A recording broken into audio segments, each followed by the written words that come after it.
인간은 누구나 추구하는 멋이 있습니다. 그 추구하는 멋에 따라서 행동하는 것도 많이 달라지는 것을 보는데요. 제가 어렸을 때 유행했던 것이 레슬링이었습니다. 그때 레슬링 하면 그냥 많은 사람들이 열광을 했어요. 특별히 그 당시에 김일이라는 선수가 있었는데 그 선수가 잘하는 것이 박치기였습니다. 레슬링을 하다가 이제 끝 무렵에 가서 이제 박치기로 몇 번 하면 상대방이 넘어지고 그 넘어지는 모습 통쾌하게 생각하면서 많은 사람들이 환호했습니다. 그때 저는 어린 나이였는데 그때 그 레슬링을 보면 그 레슬링에서 이기는 김일 선수가 얼마나 멋지게 보이든지 야, 참 멋지다 그럽니다. 지금 생각하면 머리를 부딪혀서 이기는 것 별로 좋아할 사람들이 많지 않잖아요. 아이들이 그런 것을 하면 아마 부모들이 말릴 겁니다. 근데 저희 때는 학교 가면 학생들이 늘 자기들끼리 박치기를 했어요. 그 박치기 하는 김일 선수가 너무너무 멋있게 보였던 겁니다. 또 그뿐 아닙니다. 그 당시는 TV가 집집마다 없었잖아요. 그러니까 TV를 보려면 만화가에 가서 보면 만화를 몇 권 보면 TV 보는 티켓을 줬습니다.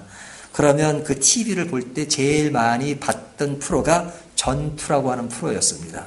전투. 그 미국 드라마였어요. 그러면 딱 그 TV에 나오기를 전투 딱 나옵니다.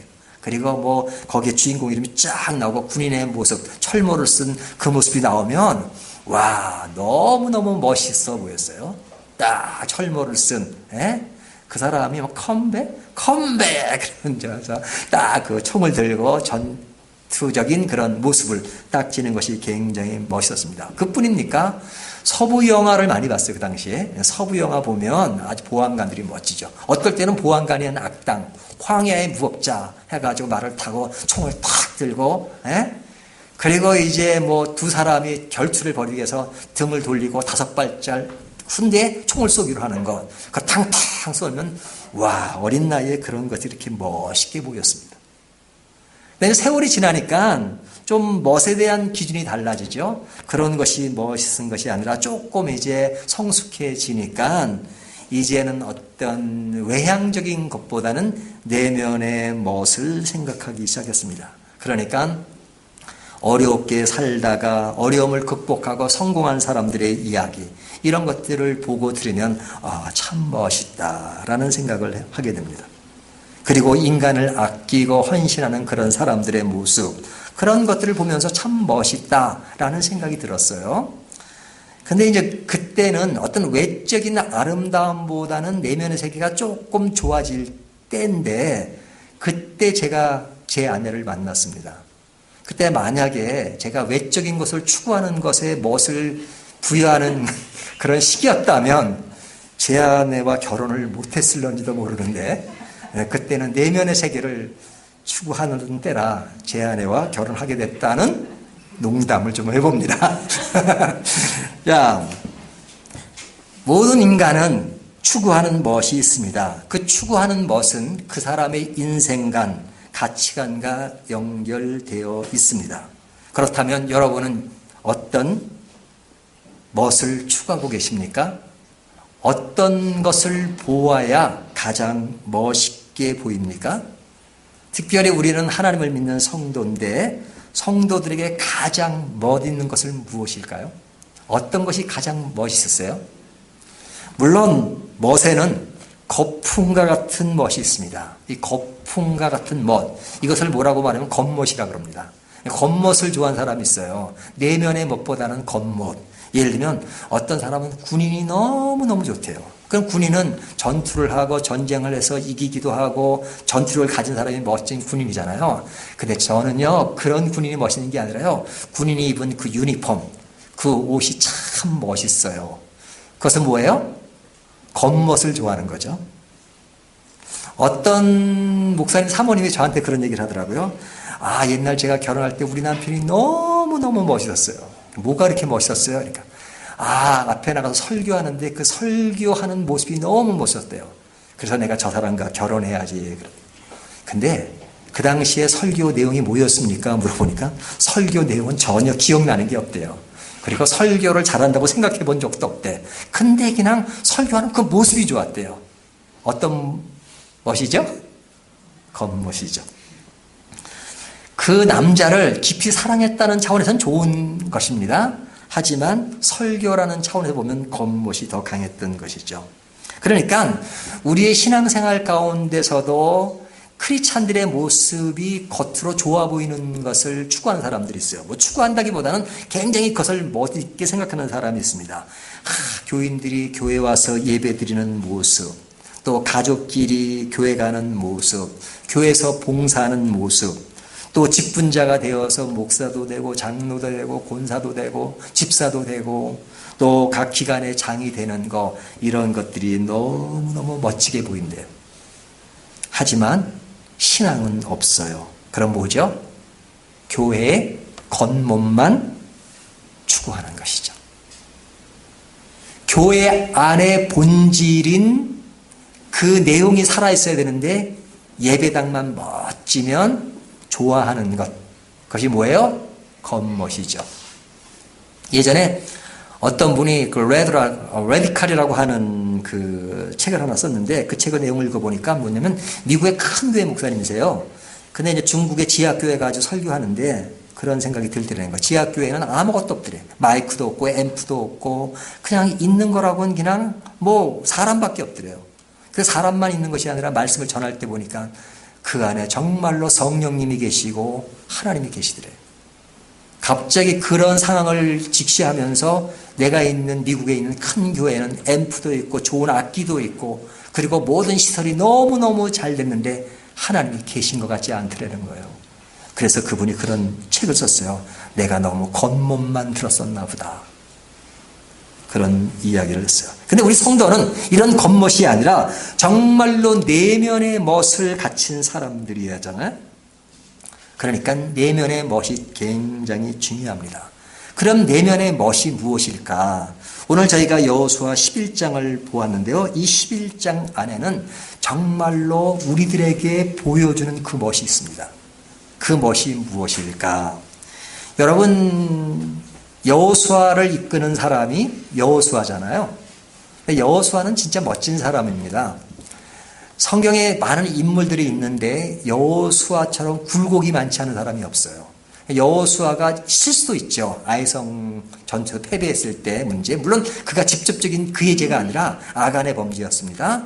그 다음에 이제 기브온을 받아들였을 때 조금 문제점이 드러나긴 하지만 그것도 그의 전적으로 실책이 있는 건 아니에요. 다른 사람들의 실책을 그가 지도자로서 갖고 있는 것이죠. 그런데 대체적으로 처음부터 끝까지 정말로 하나님을 따르는 사람의 멋을 지닙니다.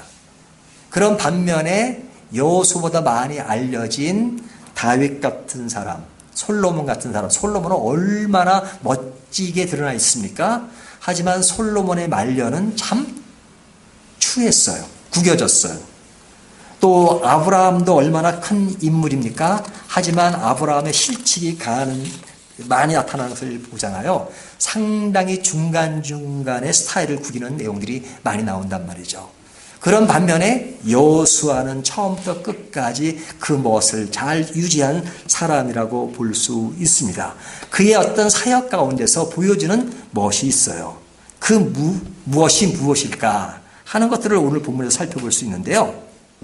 여호수아가 가지는 그 멋이라고 하는 것은 그의 사역 속에는 하나님이 그의 삶의 절대 기준이었습니다. 우리가 어떤 분야에 있든 간에 사람들이 가지는 기준은 매우 중요합니다. 기준이 없는 사람은 어때요? 삶 자체가 불투명하잖아요. 원칙이 없어요. 그래서 이리저리 흔들립니다. 원칙이 없으니까. 그리고 기준이 없으니까. 그러니까 질서가 없고 기분에 따라 움직이고 환경에 따라 이리 흔들리고 저리 흔들리는 사람들이 있죠. 왜 그래요? 어떤 분명한 기준이 없기 때문에 그렇습니다. 그래서 이 지도자로서 어떤 기준과 원칙이 없을 때 정말로 피곤하죠. 사람들이 피곤합니다. 왜? 그에게 나타나는 그 행동, 이런 것에 어떤 원칙이 없기 때문에 예측이 불가능해요. 기분에 따라 뭐 좋았다 나빴다가 그냥 그것도 원칙 없이 행하는 것, 그것이 굉장히 사람들을 힘들게 하거든요. 하지만 여호수아는 너무나도 분명한 원칙이 있었습니다. 그 원칙은 뭐냐면 하나님이 그의 삶의 절대 기준이었던 거예요. 그러니까 여호수아는 어떤 일을 할 때마다 늘 하나님의 말씀을 원칙과 기준으로 삼았기 때문에 항상 그 말씀에 집중하면서 그 말씀에 의해서 모든 행동을 움직였어요. 다른 사람이 뭐라 해도 세상의 환경과 유행이 그래도 하나님이 원하시는 길을 갔던 모습이 오늘 본문에 잘 나타나 있습니다. 예수님이 십자가를 지기 전에 빌라도 법정에서 이런 말씀을 하셨어요. 나는 오늘도 내일도 모레도 내 길을 가야겠다라고 유명한 말씀을 하셨죠. 그것은 뭐예요? 예수님은 나의 가는 길이 하나님이 원하시는 그 길로 간다. 이것이 내가 이 땅에 온 목적이다. 예수 그리스도의 원칙과 방향이 너무 분명하게 제시되는 것이죠. 우리가 이제 11장 내용을 보면 무슨 내용이냐 하는 것은 너무 잘 알고 있죠. 우리가 지금까지 여호수아가 계속 오고 있는데 10장에 보면 이제 이스라엘 백성들이 이제 여리고성을 점령하고 아이성을 점령하고 그리고 남쪽으로 갔습니다. 남쪽으로 가게 됐는데 남쪽 전쟁은 사실은 이스라엘이 먼저 공격을 한 것이 아니라 기브온과 이제 이스라엘이 이렇게 하나가 되면서 그 기브온을 치기 위해서 남쪽에 있는 사람들이 성읍들이 연합군을 형성했습니다. 연합군을 형성해 가지고 기브온을 치러 올 때 그때 여호수아가 그들을 맞으면서 남쪽 지역에 있는 사람들과 전쟁을 하게 되죠. 근데 그 전쟁을 하면서 그들을 다 물리쳤습니다. 그 물리치는 것은 하나님이 분명히 그곳에서 승리한다고 말씀하신 대로 승리한 것입니다. 근데 이제 11장에 오면 이제 남쪽의 사람들을 다 점령하고 이제는 북쪽으로 올라가게 됩니다. 이제 북쪽의 사람들과 전쟁을 하게 되는데 이 북쪽 사람과 전쟁을 할 때는 어떻게 하느냐. 여기 하솔의 그 야빈이라는 사람이 있었습니다. 이 하솔의 야빈은 그 북쪽에 있는 사람 성읍 중에 가장 큰 성읍이고 이 사람이 큰 주도권을 가지고 있었기 때문에 그 사람이 나를 따르라 하면 그 밑에 있는 작은 성들이 다 따르는 정도의 그런 힘을 가진 사람이었어요. 근데 이 야빈이 11장 1절에 보면 뭐라고 말씀하고 있어요? 여기 보면 하솔왕 야빈이 이 소식을 듣고 그러죠. 이 소식은 남쪽에 있는 사람이 점령당했다는 소식을 듣고 이제 야빈이 이제 연합군을 형성해서 이스라엘이 공격해올 것을 알고 이제 먼저 선수를 치는 겁니다. 그러니까 이들이 이스라엘을 치기 위해서 지금 메름 물가에 모였습니다. 근데 그 물가에 모였을 때 그 군사력이 어느 정도 됐느냐 하는 것이 이제 4절에 나오는데요. 그들이 그 모든 군대를 거느리고 나왔으니 백성이 많아 해변에 수많은 모래 같고 말과 병고도 힘이 많았으며 여기 보면 굉장히 많은 사람을 뭐라고 표현하면 해변에 모래같이 많았다 이렇게 말하잖아요. 그리고 사람만 있었던 것이 아니라 말과 병고도 힘이 많았다 이렇게 말씀하고 있습니다. 자, 그런 반면에 이스라엘 군대는 뭐가 많이 있죠? 뭐 많이 있는 게 없어요. 이스라엘 백성들은 40년 광야 생활을 통해서 언제 전쟁을 준비한 사람들이 아닙니다. 그냥 40년 세월을 보내면서도 정말로 하루하루를 하나님의 은혜 가운데 살았어요. 하나님이 만나를 내려주시고 메추라기를 보내주니까 그것을 먹고 살았어요. 그러니까 그 안에서 무슨 전쟁을 준비하고 무슨 뭐 병고를 만들고 그 다음에 무기를 만들 그럴 여력이 없었단 말이죠. 그러니까 가나안 전쟁이라고 하는 것은 하나님이 해주시지 않으면 결코 이길 수 없는 전쟁이었어요. 근데 이제 북쪽과 전쟁하게 되는데 이 북쪽은 이미 철 문화가 발전해가지고 이미 병고가 있었고 말이 많았고 여기 사람들도 해변에 모래처럼 많았다라고 이야기하고 있습니다. 그런 반면에 이스라엘은 병고는커녕 말도 없었어요. 이런 아무것도 없는 군사력이 약한 이스라엘 군대가 그 북쪽의 군대를 이긴다는 것은 사실은 인간적으로는 불가능합니다. 그럼에도 불구하고 이스라엘이 당당하게 먼저 습격을 할 수 있었던 것은 뭐냐면 하나님의 명령이 떨어져 있는 것입니다. 두려워하지 말라.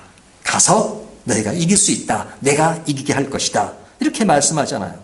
그러니까 그 말씀에 따라서 7절을 보면 이에 여호수아가 모든 군사와 함께 메론 물가로 가서 갑자기 습격할 때에, 그러니까 굉장히 자신만만하게 지금 돌진한 것입니다. 이렇게 할 수 있었던 것은 6절의 말씀처럼 여호와께서 여호수아에게 이르시되 그들로 말미암아 두려워하지 말라. 내가 내일 이맘때에 그들을 이스라엘 앞에 넘겨주어 몰살시키리니, 하나님이 어떻게 될 것이라고 하는 것을 분명히 보여주셨어요. 그러니까 두려워하지 말라. 이맘때에 그들이 몰살될 것이다. 그가 이러한 담대함을 가지고 나갈 수 있었던 것은 여호수아의 입장에서는 늘 무엇이 기준이었던 것이에요? 하나님이 기준이었죠. 하나님의 말씀이 기준이었고, 그러니까 하나님의 말씀이 너무 분명하고 분명히 받아들이니까 그냥 그 아주 강렬한 군사력을 보고 흔들리지 않았어요. 하나님이 가라가면 가면 되는 것이에요. 왜? 하나님을 철저하게 믿었으니까. 이것이 하나님을 기준으로 사는 성도의 멋이에요.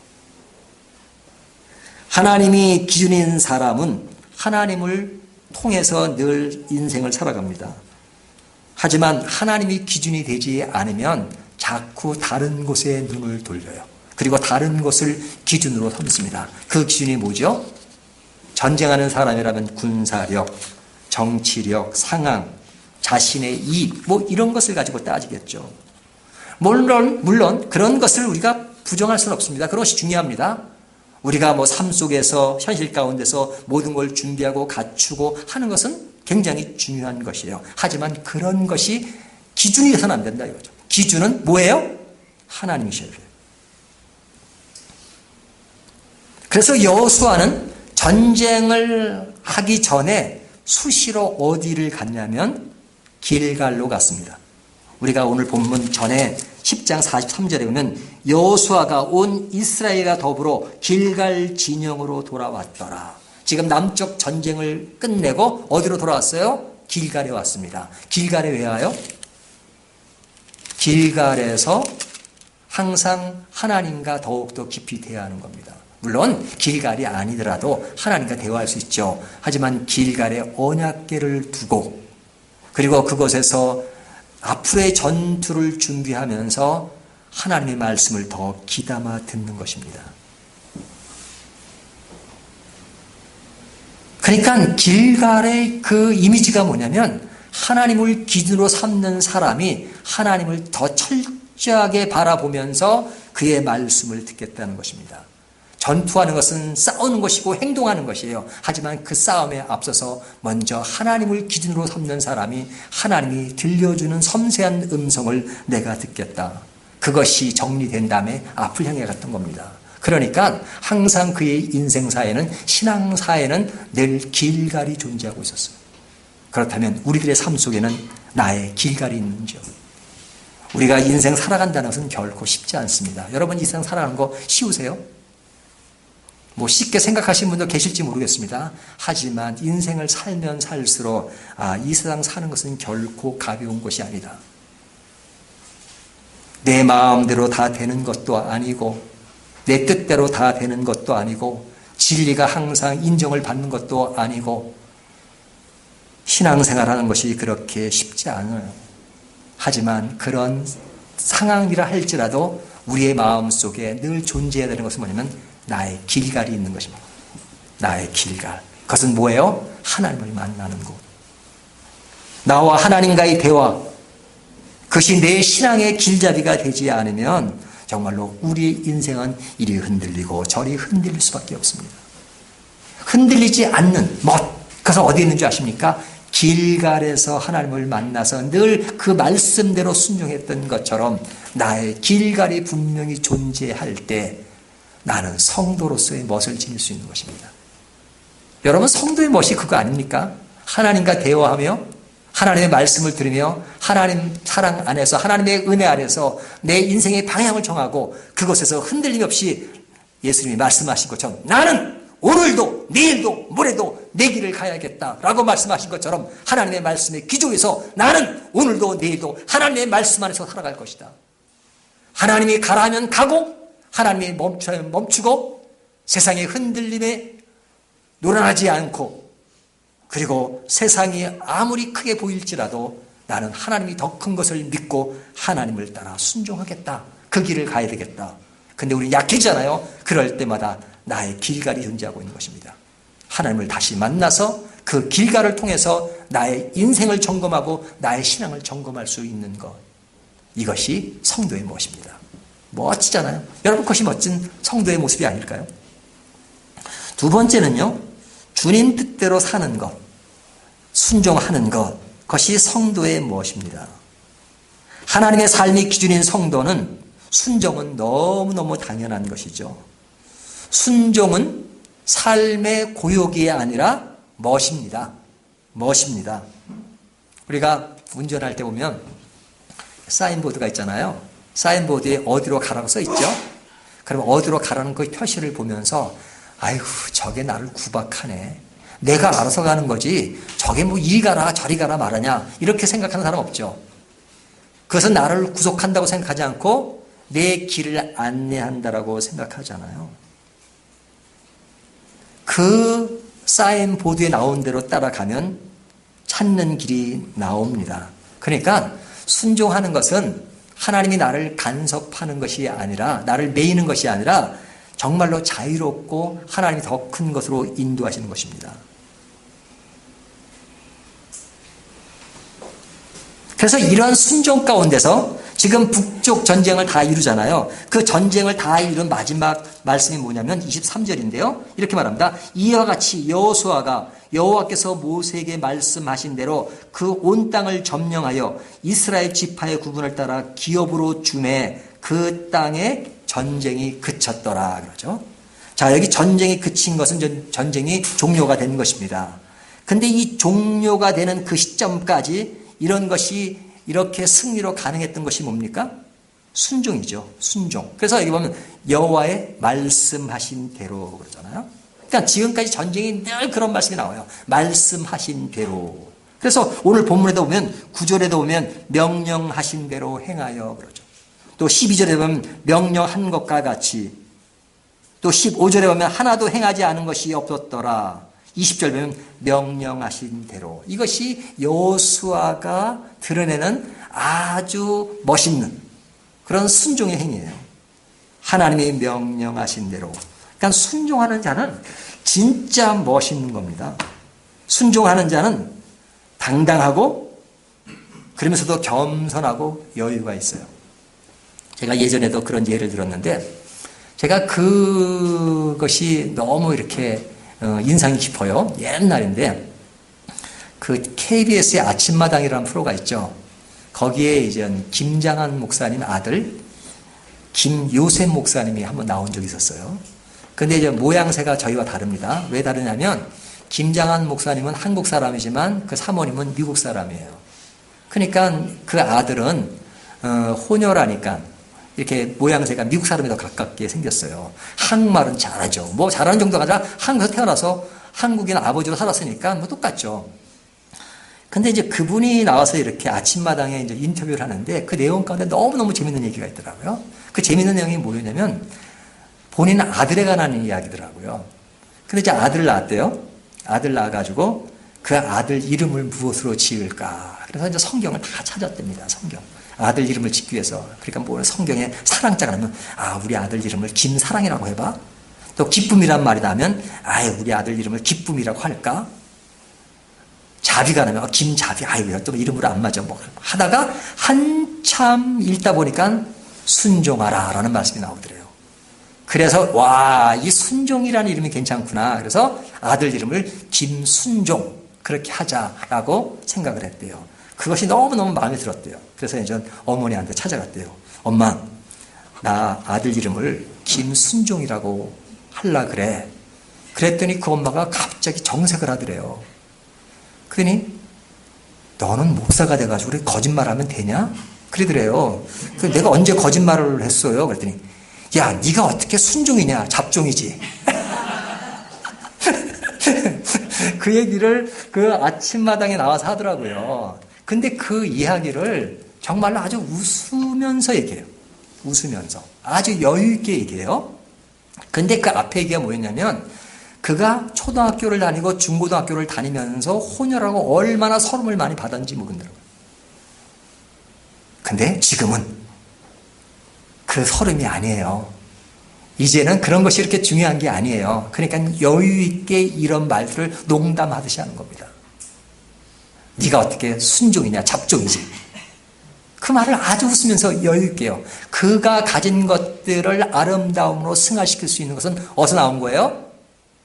하나님을 사랑하는 마음, 순종하는 마음, 그것에 나오는 여유입니다. 여러분, 그리스도인에게 부여된 단어 중에 기쁨이라는 단어가 굉장히 중요합니다. 빌립보서 같은 경우는 기쁨을 전체의 주제로 삼고 있어요. 항상 기뻐하라. 근데 기뻐하는 자는 어떨 때 기뻐하는 자가 될 수 있습니까? 여유 있는 자입니다. 여유. 내 삶에 여유가 있어요. 신앙에 여유가 있어야 돼요. 여유가 있는 자는 하나님 앞에서 순종하는 자만이 가능한 것입니다. 내 인생을 내가 간다가 아니라 하나님께 순종하고 하나님 나의 인생의 모든 것을 책임진다고 믿는 사람은 하나님께 의존하고 하나님을 기준으로 삼기 때문에 삶의 모습이 어떤 줄 아십니까? 여유가 있어요. 당당해요. 그러면서 겸손해요.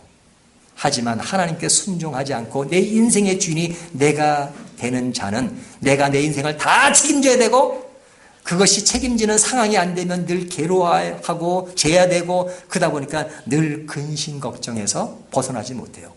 그리고 어디에 줄을 서야 되느냐 거기에만 전전긍긍하다 보니까 늘 자유함이 없어요. 여유가 없어요. 늘 불안해요. 늘 초조해요. 하지만 하나님께 순종하는 자는 하나님께 다 맡기니까 하나님이 말씀하신 대로 하나님이 가면 가겠습니다. That's all. 그러니까 쉬워지는 거예요. 예수 믿는 것이 가장 어려운 것은 뭐냐면 가장 근본적이고 가장 원칙적인 것들을 이탈하기 때문에 그렇습니다. 하나님의 말씀을 순응하면 되는데 우리가 교회면 이 순종이란 말을 얼마나 많이 듣습니까? 하지만 신앙생활에 여유가 없는 것은 그것이 잘 안 되기 때문에 그렇습니다. 근데 여호수아의 멋은 뭡니까? 하나님께 순종하는 사람이었습니다. 하나를 더 말씀드리면 그 순종에는 하나님의 영광과 나의 헌신이 어우러져 있습니다. 우리가 하나님을 사랑하고 하나님의 원칙을 지키고 그리고 주님의 뜻대로 순종하는 자는 정말로 멋이 있습니다. 오늘 본문에도 보면 하나님의 북쪽을 이기게 될 것이라고 약속하셨잖아요. 6절에 보면. 근데 약속을 하시면서 내가 전멸시키겠다. 그러면서 그 다음에 뭐라고 말씀하시냐면 이렇게 말씀하십니다. 6절 보십시오. 그들로 말미암아 두려워하지 말라. 내일 이맘때에 내가 그들을 이스라엘 앞에 넘겨주어 몰살시키리니. 누가 몰살시키는 거예요? 하나님이. 그리고 그 다음에 너는 그들의 말 뒷발에 힘줄을 끊고 그들의 병거를 불사르라 하시니라. 자, 힘줄, 말의 힘줄을 끊는 것은 누구가 하는 거예요?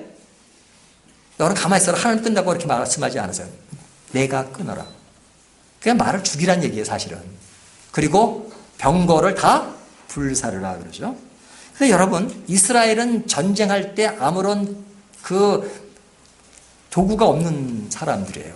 말 한 마리 제대로 없는 사람들이라고요. 근데 그 전쟁에 이겨서 그 병거를 다 가져오고 그리고 말들을 가져오면 그들에게 얼마나 유리합니까? 하나님이 전쟁은 내가 이기게 하지만 너희는 거기에 탐내지 마라. 다 없애버려라. 병거도 없애버리고 그리고 말도 없애라는 말이잖아요. 그러니까 너희가 하나도 취하지 말라는 말씀이에요. 그것은 뭐예요? 만약에 이스라엘 백성들이 그것을 취하면 다음 전쟁이 만약에 있다면 그들은 하나님보다 그것을 더 의존할 수도 있을 거예요. 하나님이 그것을 딱 차단시켰습니다. 너는 그런 것을 의존하고 지금까지 싸운 것이 아니니까 앞으로도 계속 하나님을 의존해라. 물론 하나님께는 때에 따라 병고를 주시고 그 다음에 말을 주시기도 하십니다. 하지만 이 상황 속에 특별히 여호수아에게 말씀하신 것은 오직 하나님만 의지하기를 원하시는 겁니다. 그 일을 위해서 너는 헌신하라. 어떤 헌신? 말의 힘줄을 끊고 병거를 불사르는 일을 그들이 하도록 하신 것입니다. 그러니까 하나님이 하신 일의 가치와 그 의미를 알고 그것에 따라가는 사람, 이것이 헌신하는 자입니다. 그 헌신은 너무너무 멋이 있는 것이죠. 근데 이 헌신은 하나님이 주심으로 그리고 따라 순종하는 것입니다. 그런데 이 헌신이 나의 의가 되면 큰일 납니다. 우리가 처음에 헌신할 때는 굉장히 순수했다가 나중에 헌신의 정도가 높아지면 그리고 사람들에게 대우받기를 좋아할 때가 있어요. 대우받기를 원할 때가 있어요. 사람들이 내가 하는 헌신을 알아주지 않으면 불만을 갖게 되고 그러면 어떤 인간적인 면을 드러내고 그러면 그 헌신은 정말로 순수함을 잃어버린 것이죠. 저희가 내년에 교회 표가 성숙한 성도 건강한 교회입니다. 이런 멋은 어디서 나오는 겁니까? 하나님 앞에 내가 온전히 무릎을 꿇고 내가 아니라 하나님이 드러나기를 원할 때 그것이 정말로 멋있는 것이죠. 이것이 오늘 본문이 우리에게 주는 말씀의 전부라고 말할 수 있습니다. 그런데 이 말씀을 하면서 하나의 부록처럼 한 가지를 추가하는 것이 있습니다. 그것이 뭐냐면 22절 말씀이에요. 한번 22절을 볼까요? 이스라엘 자손의 땅에는 아낙 사람들이 하나도 남지 아니하였고 가사와 가드와 아사도데만 남았더라 그러죠. 자, 여기 보면 아낙 사람들이 하나도 남지 아니하였다. 아낙 사람들이 어떤 사람들입니까?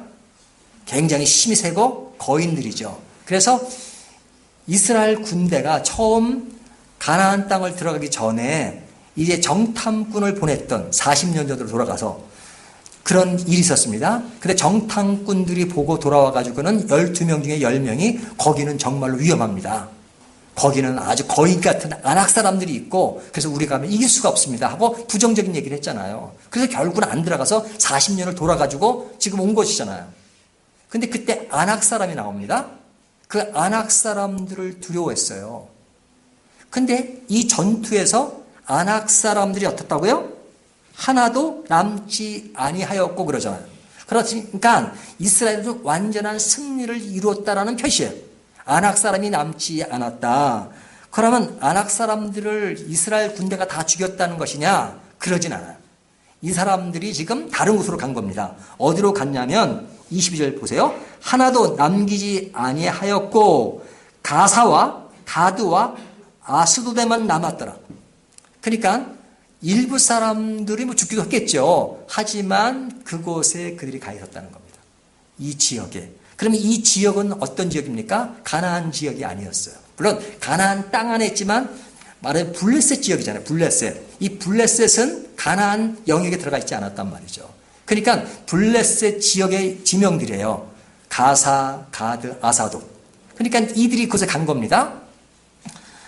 근데 이들이 갔으니까 지금 전쟁은 이겼으니까 뭐 그들이 그렇게 중요하게 생각하지 않았죠.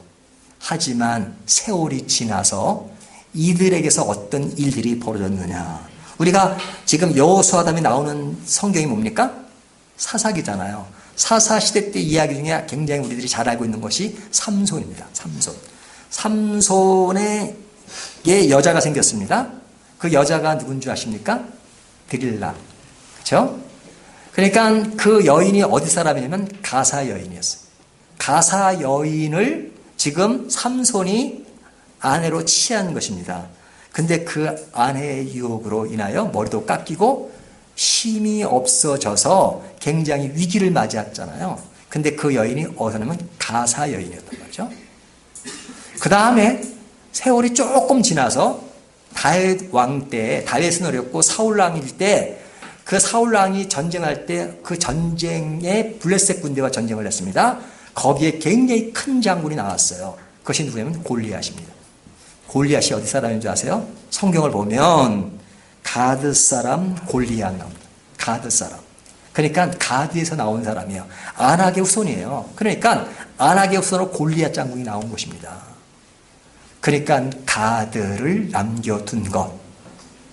그곳에서 그 당시에는 남겨두어서 아낙 사람이 없어서 이겼다고 했지만 세월이 지난 후에 그곳에서 골리앗이 나와가지고 이스라엘을 힘들게 만들었단 말이에요.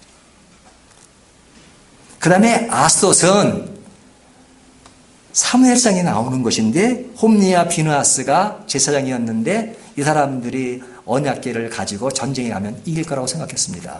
하지만 언약궤를 블레셋 사람들에게 뺏기잖아요. 그래서 블레셋 사람들이 그 언약궤를 어디로 가져가는지 아십니까? 다곤 신전에 갖다 놓습니다. 그 다곤 신전이 있는 것이 아스돗이에요. 그러니까 아스돗에 언약궤가 남겨졌다는 것은 그들의 힘이 남았다는 거죠.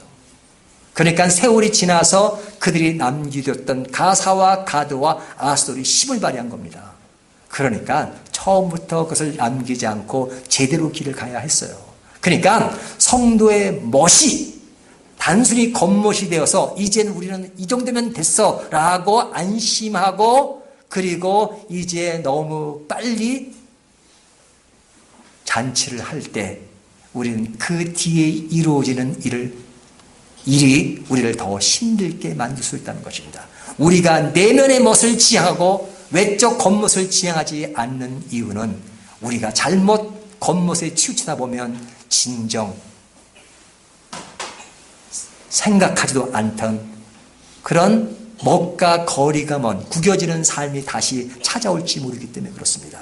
그렇기 때문에 오늘 우리가 멋있는 삶을 유지하고 있다 할지라도 내일의 멋을 유지하기 위해서는 우리가 늘 안에서 점검하고 그 안의 내면 속에서 그 멋을 유지하기 위해서 더욱더 철저하게 점검하는 모습, 그것이 우리를 더욱더 멋있게 만들어가게 하는 것입니다. 이런 멋들을 함께 유지하는 저와 여러분이 되시기를 주님의 이름으로 축원합니다.